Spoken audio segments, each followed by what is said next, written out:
Okay. Thank you for having me here today. Thank you. So this is me at 9 years old. And there's some things you can tell about me from this photo. I am white. I have a big knife strapped to my leg. And either I am very tiny or that car is enormous. And there are some things that you can't tell about me from this picture. I'm Jewish. I live in a middle-class family. Both my parents work, so they can afford to have someone come in and clean and cook and take care of us. You may or may not be able to pick up on the fact that there's a little gender fluidity going on here. Everyone thinks I'm a boy, but I'm happy because no one's saying put on a dress and take off the knife. So that's working for me. And this is not my house, but it represents my house. A home with 2 working parents, 3 kids, nice home.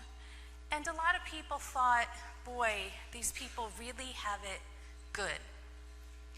But there were some things that were happening inside this home that were not so good. For one thing, I had a sibling with chronic illness, and we were told that we were not allowed to talk about that.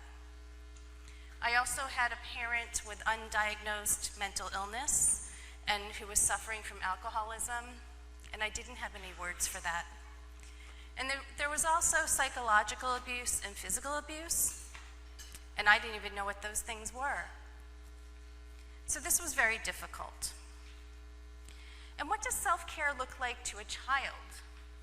Well, for me, it meant that I often disappeared into sports, music, books. But it also meant that, like many kids, I was immersed in my imagination and fantasy and play. And for me, that evolved in a particular kind of way.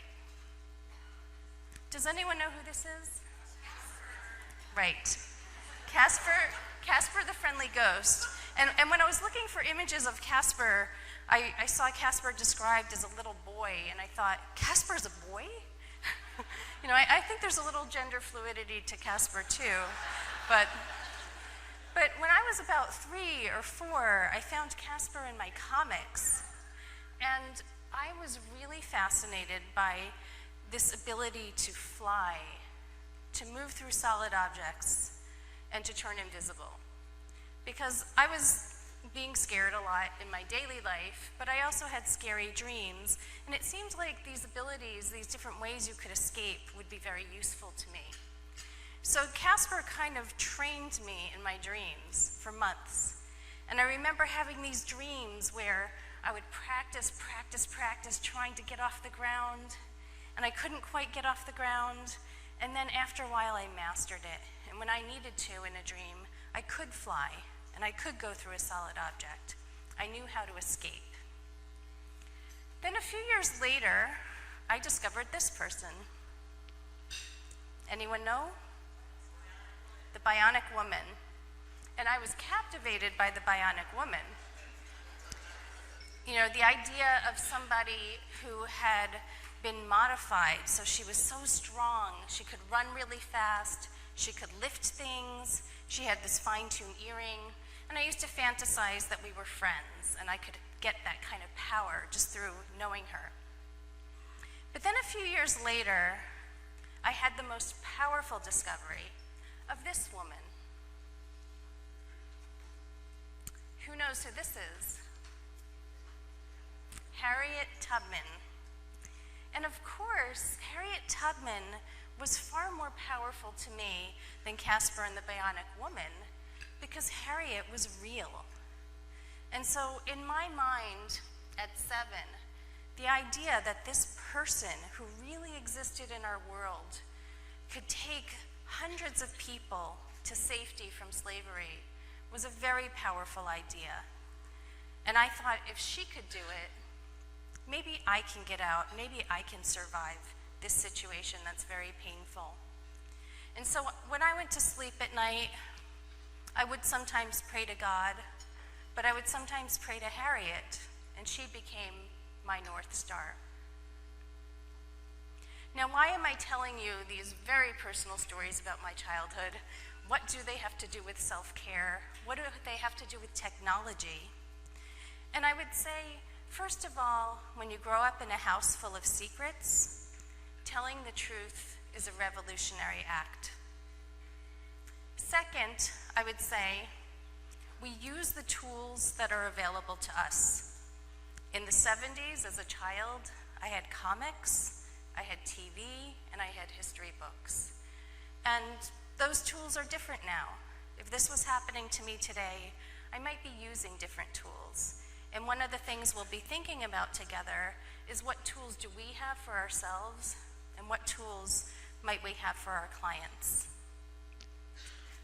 The third point is that it wasn't until I got to college that I really had a chance to independently seek therapy and unpack all these stories from my past, figure out what I needed to heal, and I was able to dream and envision a future for myself.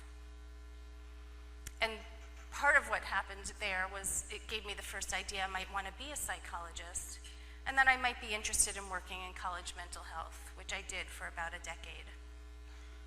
But finally, I am not an outlier. There is research that up to 50% of psychologists have reported a history of emotional, physical, or sexual abuse, family dysfunction, and substance abuse. So I am not alone. A lot of us who enter this field have gone through these things, and that also places us at risk for trauma, for mood disorders, and other distress, and we have to learn how to heal ourselves. Now, I chose this cartoon, and if any of you can't read it, it's a bookstore, and there's a man at the one shelf, self-help, and then everyone's crowded around the shelf on the books for fixing others. And that's us, right? I mean, very often we spend a lot of time and energy thinking how we can fix others, but sometimes we forget that we need to also heal ourselves. And as clinicians, we're at risk for a number of issues. We're at risk for distress. We hear very disturbing and upsetting stories that sometimes might stay with us. When we get very distressed, we're at risk of impaired competence. And I'm going to talk a little bit later about how competence is part of our ethics code. It's a piece that we need to really be watching for ourselves. We can experience vicarious trauma, and this happens especially if you are working with lots of people with trauma. It can be very hard to leave that at work. We go home, we take those stories with us, we may find them kind of floating through our heads in ways that we wish we could put down. And many of us are at risk for burnout. And burnout is considered by some as the terminal age, the terminal time of distress. It's the last part when we're really suffering, and we've waited too long to get help. The symptoms of burnout are emotional exhaustion, depersonalization, and a decreased sense of accomplishment. And I'm sure some of you have had moments like this where you realized, boy, I need to do something differently. This is not sustainable. And there are particular settings, of course, which many of you know, since I've been in college mental health, and I've seen how the acuity changes and the time we have with people changes. Some settings kind of set us up for more of this. And it can also happen again if you're working with particular cases. I can recall in my pre-doc doing a 40-hour-a-week internship, and I was seeing 20 victim of crime clients and then going home to write my dissertation at night. And I finally had to chat with my supervisor and say, you know, maybe 10 to 12 victim of crime clients would be enough, and then I could see some other types of cases. And fortunately, I had an understanding supervisor who said, yeah, it looks like things have gotten a little unbalanced in your caseload. Now, there's also some research that I want you all to be aware of. In one sample, 75% of psychologists acknowledged experiencing distress in the past 3 years. Now, about half of them said it adversely affected the quality of care that they were providing to clients. And in another survey, about 60% of mental health clinicians said that they worked when they were too distressed to be effective, and 85% of them said this was probably unethical. And I want you to think about that. 60% of people working when they're too distressed.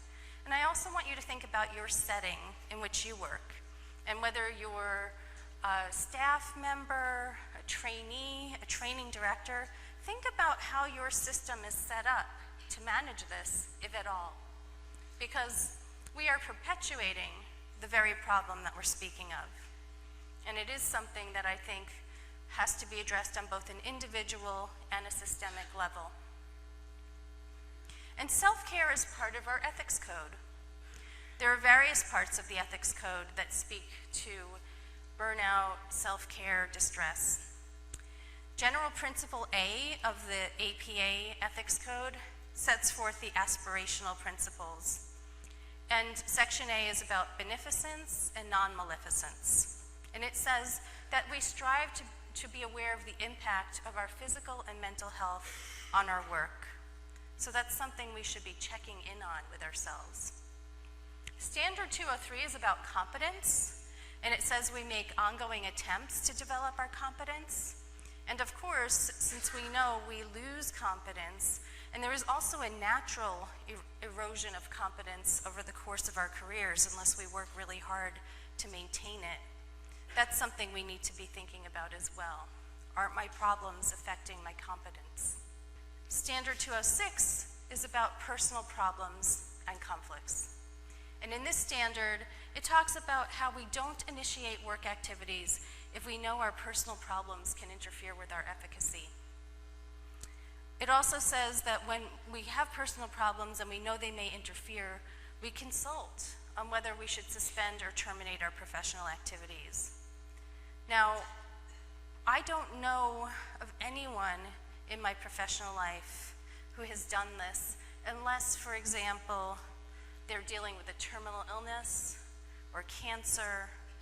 Usually something has to be so severe for us to even consider modifying how much work we do.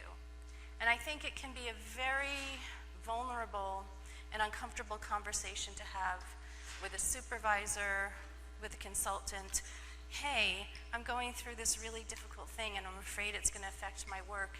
Can we chat about whether I should stop taking new cases or how I deal with this? We wrestle with shame. We worry that we'll get in trouble if we're at a placement. But again, I think it's worthwhile thinking about the system in which you work and if it's set up to actually help people wrestling with this and noting that it is part of our professional ethics. Now, what is self-care to you? I want to thank those of you who participated in the survey I put out. When I went to bed last night, 69 of you had actually participated, which was more than I expected with such short notice. And I was really curious what people here do for self-care. And I'm not showing every answer, but I'm showing the ones that were most popular. At the very top, exercise was what most of you think of when you think of your self-care. And it's interesting because that was followed by walking and yoga, which for many people may also be part of exercise, although yoga could be part of mindfulness or some kind of spiritual activity for some people. When those of you chose time, and because of the nature of the study, it just pulled out a keyword, but this meant quality time with people in your lives, family, loved ones, just being mindful about how you spend your time. Reading was in there, time with friends. A number of you talked about sleep, which, that's one of my big self-care activities. What really impressed me was a lot of people said, it's important that I get a minimum of 7 hours sleep. And I thought, how can these people manage on 7 hours of sleep? It's like a bad night for me. But it's great that you're prioritizing sleep. There were a couple of things there were many things that weren't in here in enough of a quantity to show up on this graph. But one person said prayer was part of their self-care. And one person said listening to the music of Prince was part of their self-care. And as someone who says Paisley Park is in my heart, I'm with you. Now, I was really curious where all of you learned self-care, because I don't think most of us are learning it when we need to. And this little word cloud kind of shows us that primarily you're learning self-care because you've experienced burnout, or in graduate school you learned it, or your practice has stressed to you the importance of learning self-care. Your education. Now, I don't mean to imply that nobody learned this early, but if you bear in mind this was about 69, 70 responses, there were 2 people who wrote mom, so thank you moms for teaching your kids self-care. One person said family. It wasn't clear whether it's, a spouse and kids saying, hey, you gotta get it together, or whether it was early in life. But I think it's really, really interesting that of this self-selected group, we're learning it often when it's too late. Why aren't we learning about self-care when we're kids? Why aren't we learning about it as part of school? How we protect ourselves, how we heal ourselves. So I thought that was fascinating, and it doesn't exactly go counter to my own personal experiences. And now we're going to do a live poll, because I want to move this into how some of us are using technology to manage our stresses, and also how your clients may be doing so.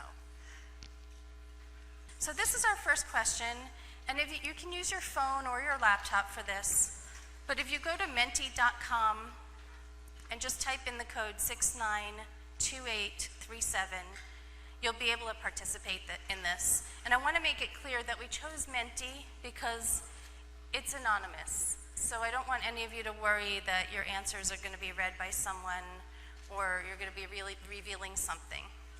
So this question is, have you ever used any type of quantified self tools to track data on what you eat, exercise or activity patterns, sleep quantity or quality, or you've never used these tools? And we'll give a second just to see as these update live. And we can see as it's shaping up that most of you are using these tools to check in on your food intake, your movement patterns, and your sleep patterns. It seems there's a lot more people who care about how much you move in the world.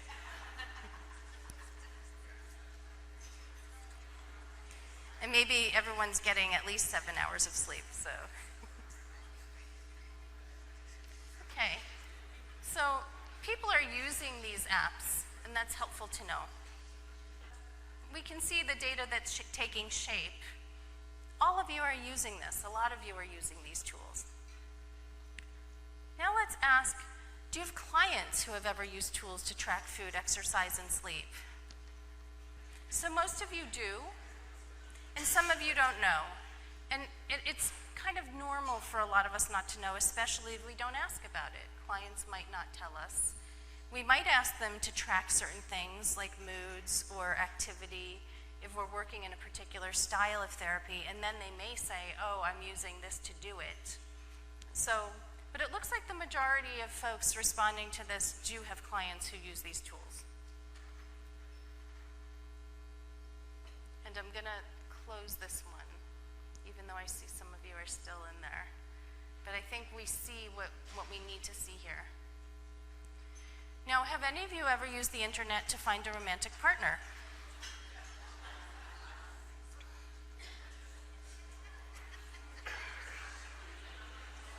Ooh, this is going to be tough.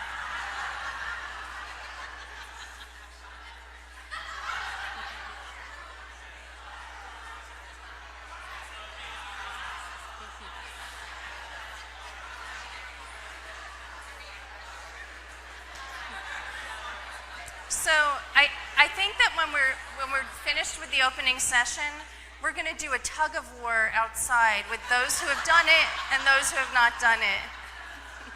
Because we're really close, we could see where the strength is. So this is fascinating to me. This is half and half.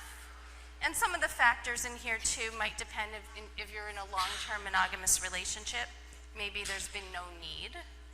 And if you've been single in the past few decades, this may be a way that you have become comfortable looking for partners. You know, or you may not be comfortable doing it, and you do it. And then I want to know if any of your clients have done this and told you about it. So this is interesting because we're seeing that our clients do this more than we do. And it seems like the majority of people have clients who are using apps in this way. Seeking love, seeking connection, seeking romance, maybe seeking sex. But this is something that's happening. And have you ever used mental health apps for yourself to track your mood or remind you to breathe or meditate? Other things that people use sometimes are to remember to take medication. It's another thing that people sometimes need some support on.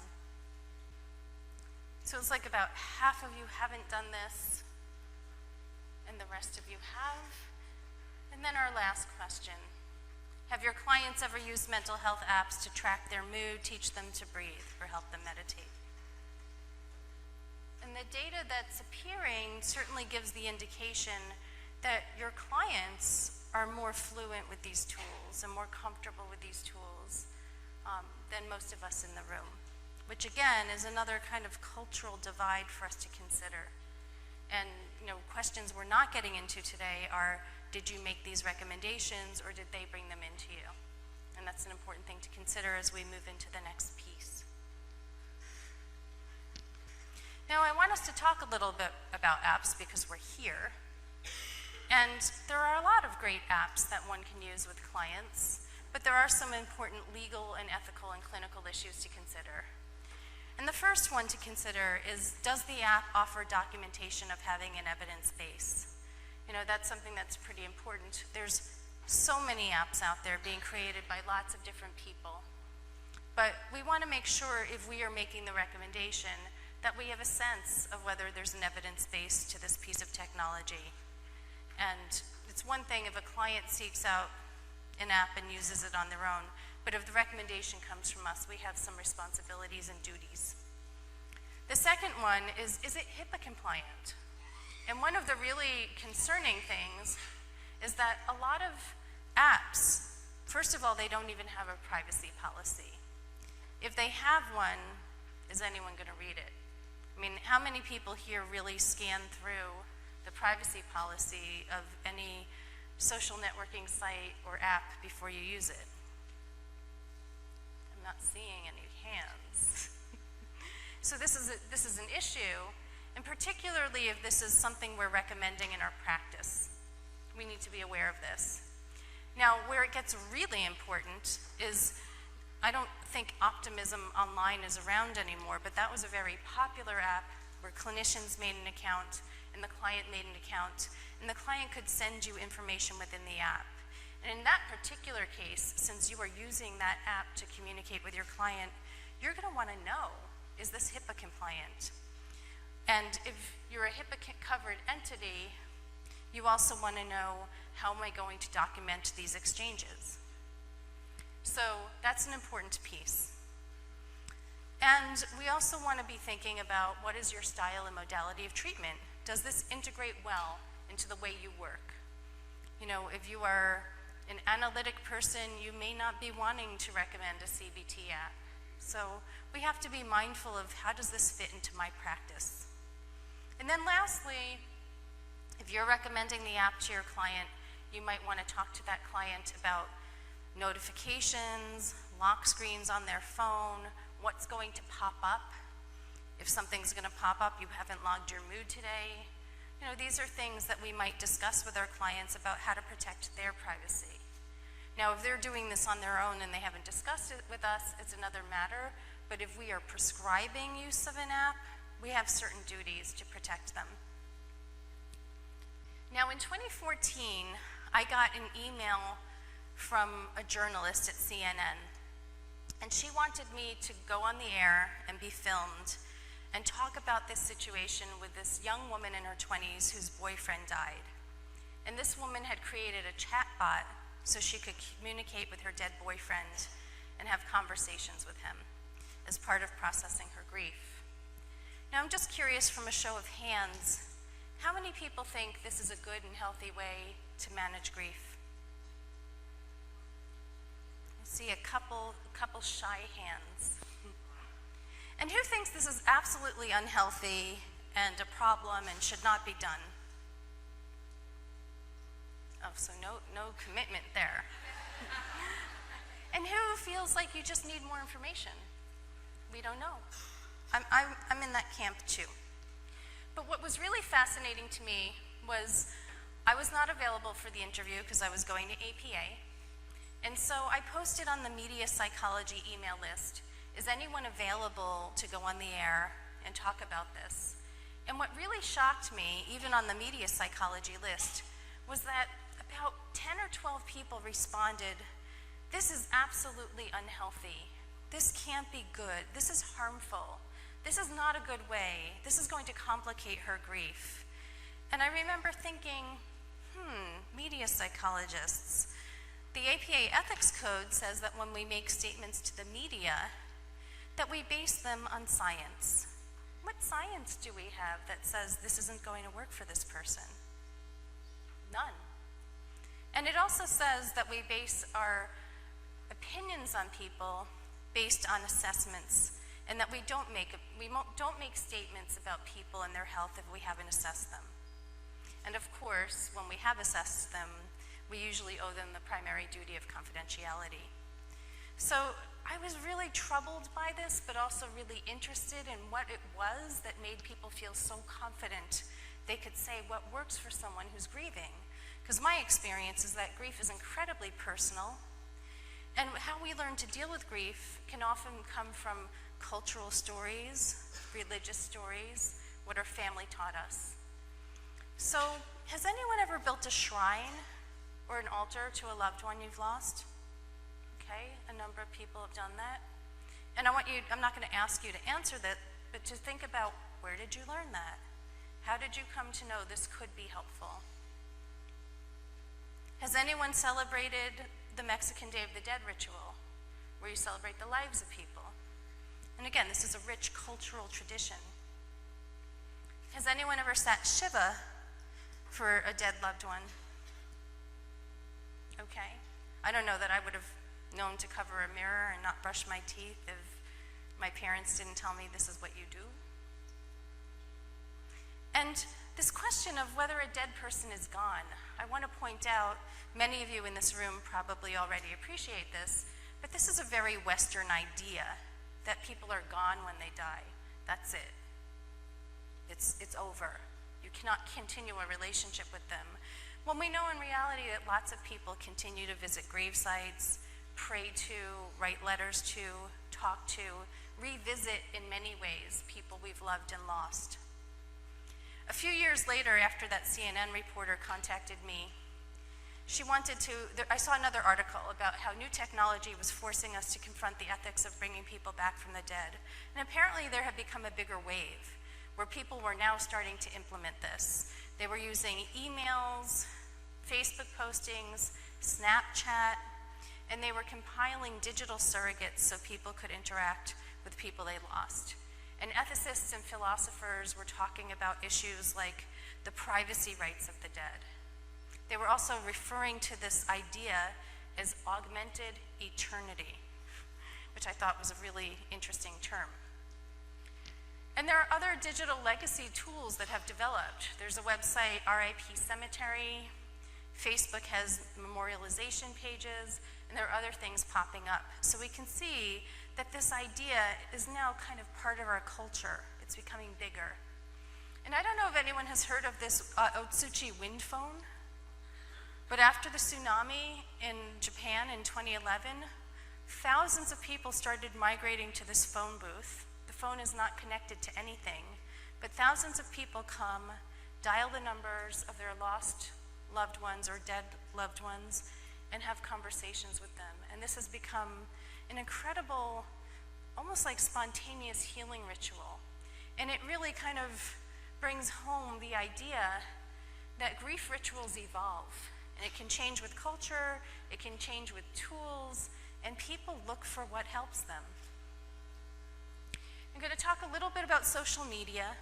Most of us have used social media as ways to connect, share photos. If some of us are far away from relatives, we can see baby photos, we can see what's happening, we can upload our memories and participate and get online support.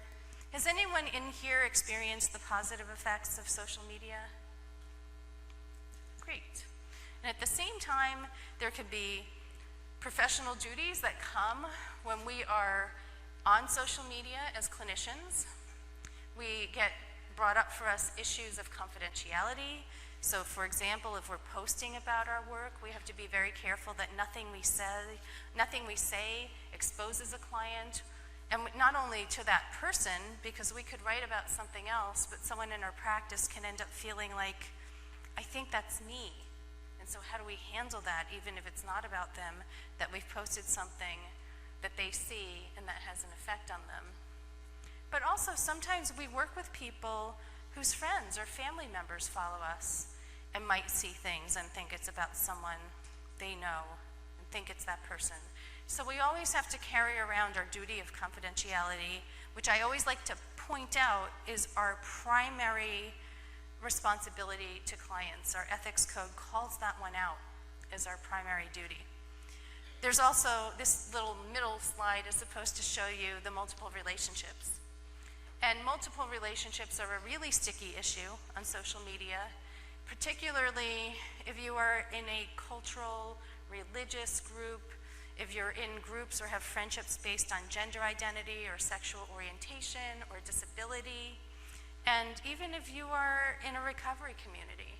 This may kind of magnify the effect of seeing your clients and people you know, and it kind of can show you all of the overlaps. And it's another thing we have to watch out for. One manifestation of this that I struggle with is sometimes I see my friends retweeting or sharing postings of people who are in my practice.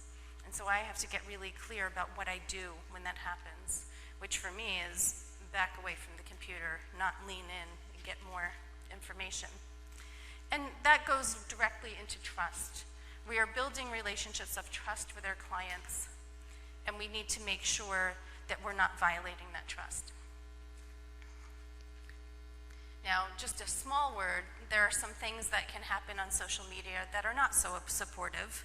There's trolling, there's harassment, and the Pew Center for Research has pointed out that more than 1/3 of social media users are worn out by the political content that they see online.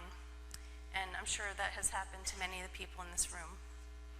Another brief thing I want to mention is that there's a new phenomenon called digital self-harm. 6% of teens have admitted to anonymously writing and posting mean things about themselves on the internet. And the researchers have pointed out that the incidence of this matches the rates of traditional self-harm, such as cutting. So again, this idea of new tools, new activities. Now, I could tell you about virtual reality, which is extremely exciting, but what I want to do is show it to you.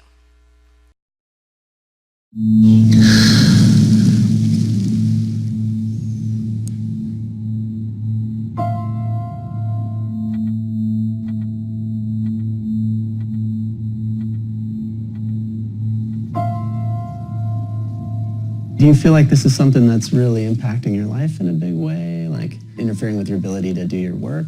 I was doing this interview with John Cho. We all good?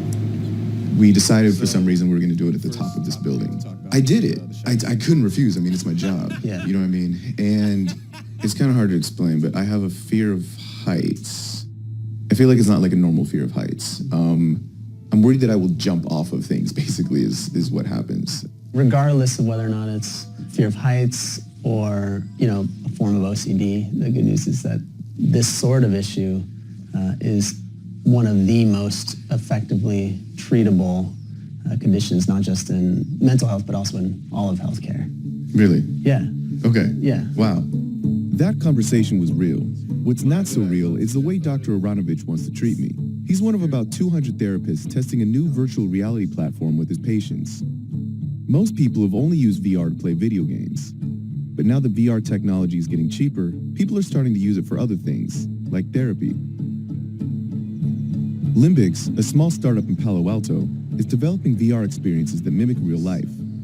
Maybe you can tell me what you're seeing right now. It's a good place to start. Welcome to Limbix VR. Take a moment to adjust your headset, get comfortable, and prepare for therapy. Like this driving scenario with variable intensity and danger. The idea is that if someone's afraid of something, the best way to treat them is to gradually expose them to it. And over time, their fear will get less intense, or even go away. What other kind of environments do you have that you've already put together? So public speaking is obviously a really common anxiety for people. If you want, you can stand up in front of the crowd. Remember, you can look around in all directions, see your presentation. And then once the therapist decides, okay, Dexter's comfortable talking in front of this positive, casual audience, you can then make the audience angry. Right? We're distracted, we're angry, we're not really paying attention. Right. I would not have thought of this one. I mean, heights, yes. Cars, sure. This is a little bit off the beaten path. Limbix's long-term plan is to sell its software to large institutions like VA hospitals and drug and alcohol treatment clinics. So far, Limbix has $3 million in VC funding, and they're 6 months into their testing program with therapists. So are you seeing something? Yes, looks like sand, maybe a beach. Yeah, great. If you're feeling comfortable, my plan would be to kind of take it up a notch. Sure, yeah, let's do it. Okay, I think this one might be a good option. Take it to the edge here. Nope. Nope. Okay. I would never do this in real life. Okay, what's the sense right now? The sense is, why am I here? Okay, hold on 1 second. I think you should be transported to a bridge.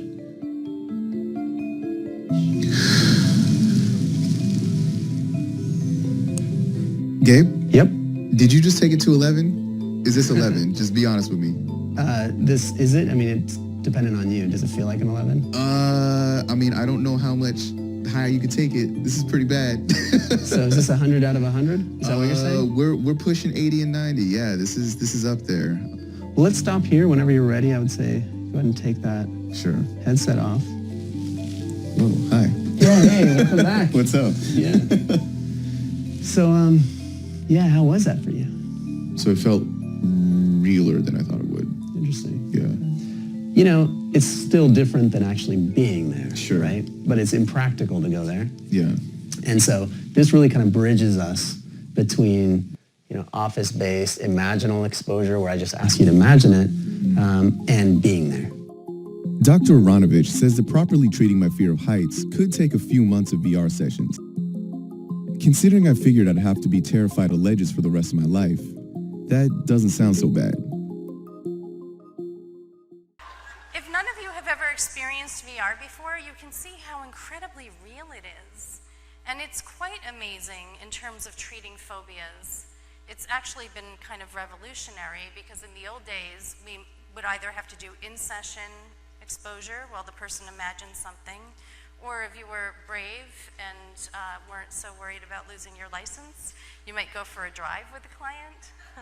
But you might want to talk to your malpractice provider before you do that. But this really allows you to sit with a client and work with them. And the VR equipment that's most applicable to college settings would be Limbix and Cyrus. Now, what I love is that you can modify whether an audience is friendly and interested, or bored and distracted and looking away. I love that if you're doing driving phobias, you can make it rainy, you can make it dark, you can change the conditions, you can go through tunnels and over bridges. Some people have specific phobias like that. And also, you can use this for fear of needle phobia. You can use it for insects and spider fears or snakes.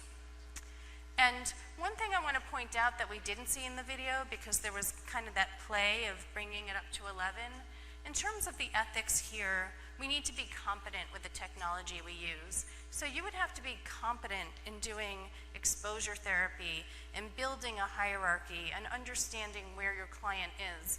No therapist wants to take the client up to 11 just to scare them.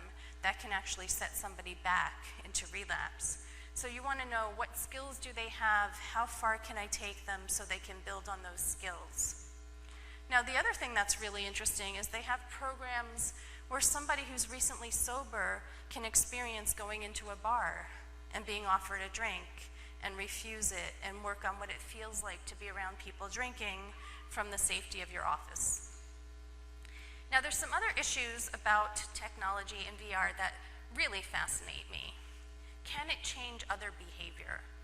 My colleague, Dr. Robin Rosenberg, did research 10 years ago in which people were in an immersive VR environment, and yes, it made me think of Casper and the Bionic Woman a little bit, but people had superpowers where they could fly, they had incredible strength, and they could do things.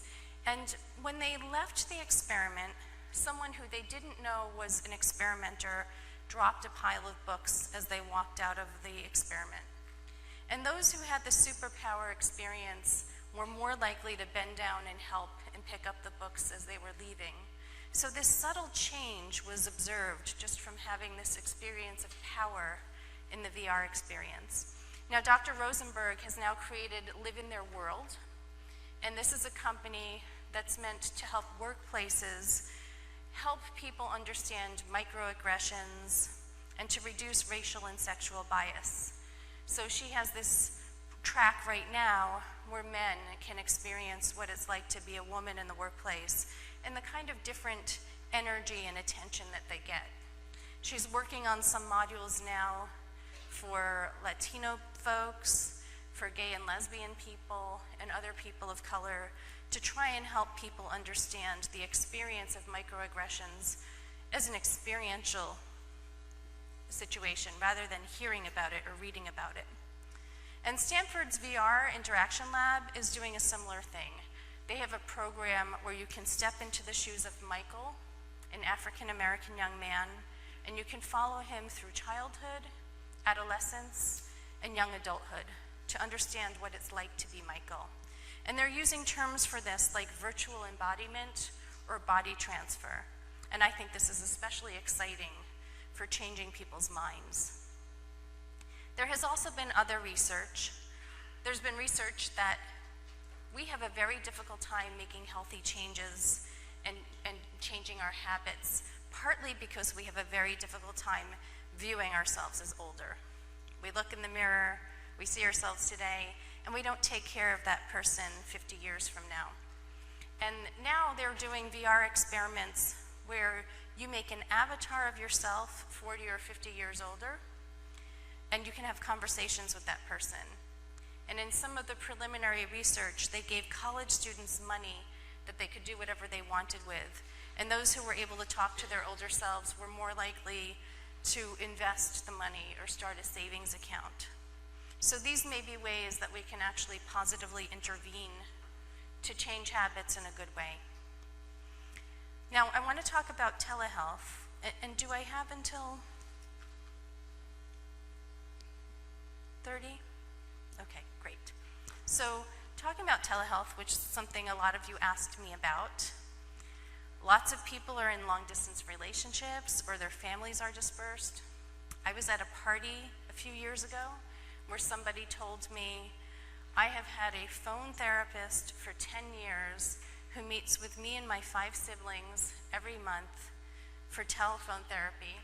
It started when one of my brothers tried to kill himself. And if we were not doing this phone therapy, I think none of us would be talking to one another. And I was very moved because I thought, what an incredible thing that his family in 5 different states has been able to do therapy, but most likely this person is practicing unlicensed. And the place where my heart gets pulled a lot is when people contact me and say, I'm in a long-distance relationship, I'm kinky. This is one of my practice specialties as I work with people who engage in consensual kink. My partner's in New York, I'm here, we're having trouble, and we want to work on our relationship.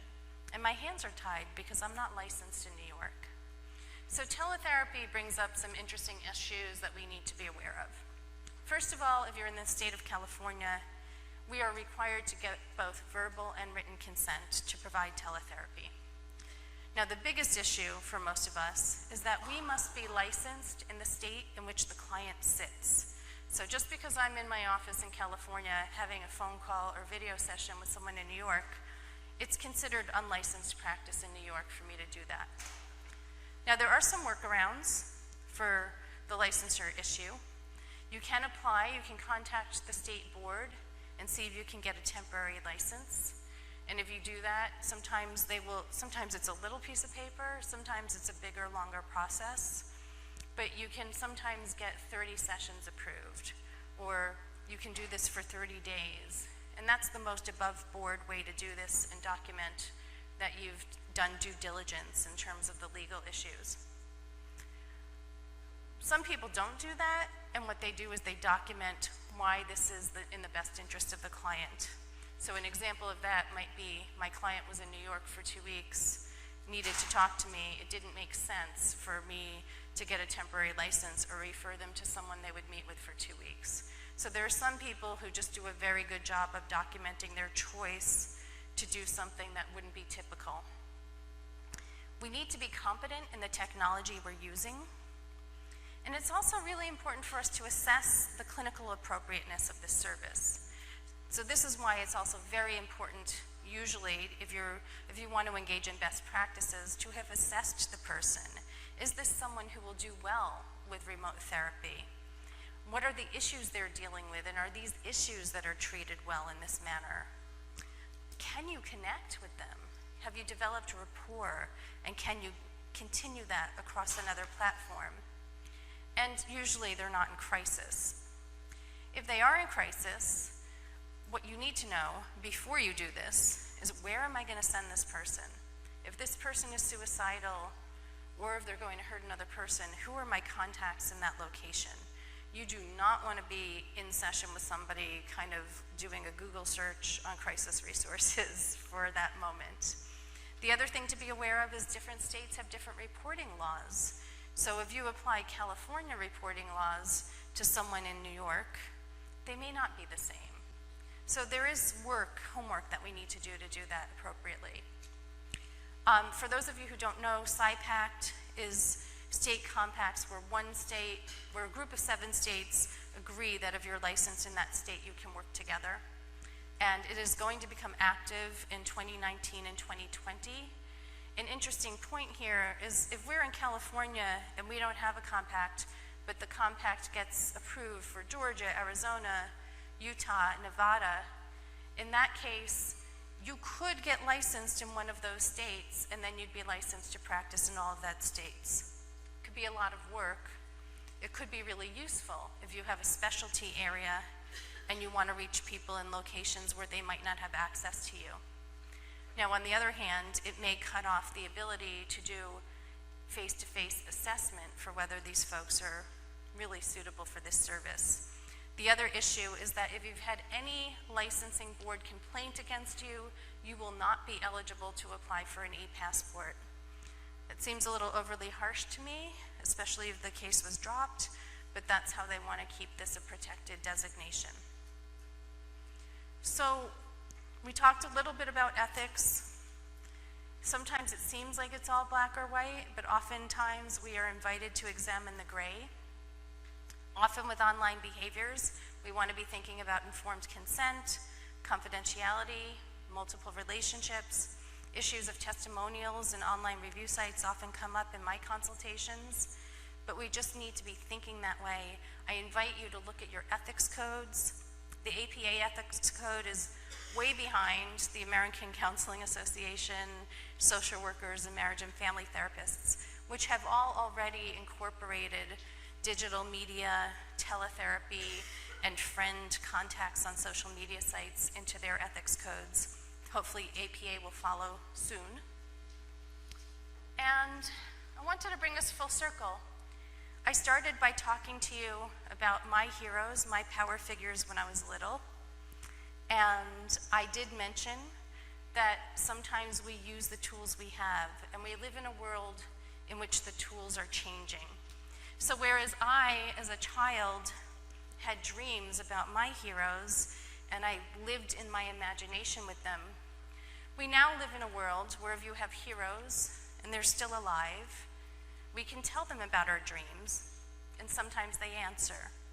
And for those of you who can't read this is a Twitter conversation where someone has written to Lin-Manuel Miranda, the writer of Hamilton, "Everyone has nice dreams about you, and I dreamed that you stole my cat and forced me to bake cookies."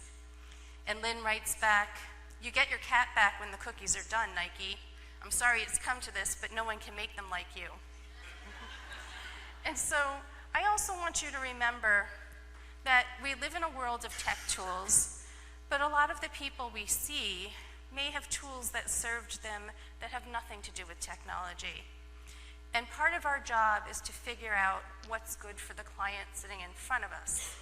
And of course, we are always encouraged to use evidence-based practice, but our work gives us an opportunity to also discover practice-based evidence from the clients we see. And that's why this year, when I had a 24-year-old transgender client, and she told me very whispery, in a whispery voice, "You know, I still have my stuffed bunny from childhood. Do you think that's immature and I should outgrow that?" Instead of saying yes, I leaned in and I said, "Tell me what you and the bunny have been through together." So thank you.